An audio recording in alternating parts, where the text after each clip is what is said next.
What did we think about then the Harmon, real quick, and you can look at this again, NFL.com, the triplet rankings. Anything jump out at you that is wildly inaccurate, either with an individual or with my triplet rankings? I was surprised. Check. I am done with you. Wait a second. What about what? 17 for the Raiders? What, you want them higher up there? I mean, they have the best triplet under 25. Let me take a look. Cooper, we have the Murray. Raiders. What do you think about Murray? Okay, so me and Latavius had a long talk over the summer about some of the things that was going on, and I told because he's so what was tall. going on?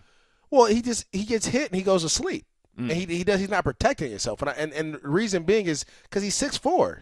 So he has to understand you can't run through the hole sky high. You have to drop your shoulders. But he's a home run hitter. He runs a 4.3. I mean, he has the ability to get open in space and run past guys. The key is you have to be able to protect yourself at all times. So remember we were watching the Pittsburgh game, and Mike Mitchell came and hit him. And it wasn't that Mike Mitchell, intended to hit him like that. He just ran into him.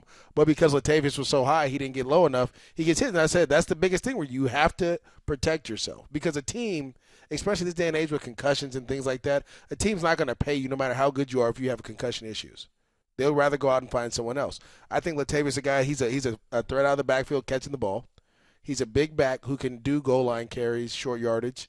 And he's your every down back. He's what a lot of people want in the back. Granted, he's 6'4", he's a little taller, but you saw him up close. He's good enough to be the every down back in the NFL. No question. I mean, the thing about every down back, and people think it's a size, it's a ball carrying issue. As long as you can hold on to the rock, you'll be fine, or you can minimize those fumbles, you'll be fine. Now, Adrian Peterson's a different guy because he does fumble a lot.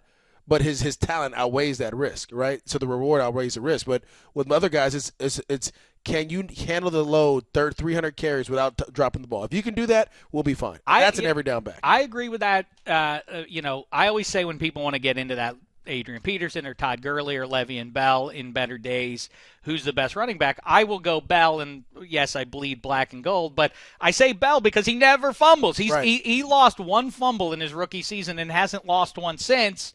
I mean, Adrian Peterson, say whatever you want about all day being, in the conversation for best running back ever, but he has now, for the record, fumbled away the two biggest games of his career.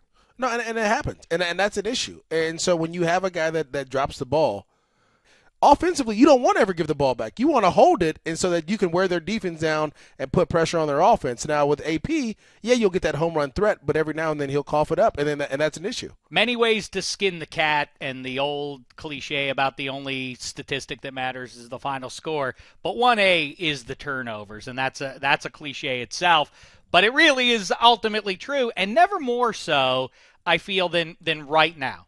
Defenses now, you can actually look at the way these defenses are being built. They're going out there to get ball-hawking players, much more so than that. The Honey Badger, for all his virtues, gets the ball. I mean, you look at the defenses that are successful now are turning the other teams over. The Broncos literally don't win the Super Bowl if they aren't scoring defensive touchdowns as much as they were last year.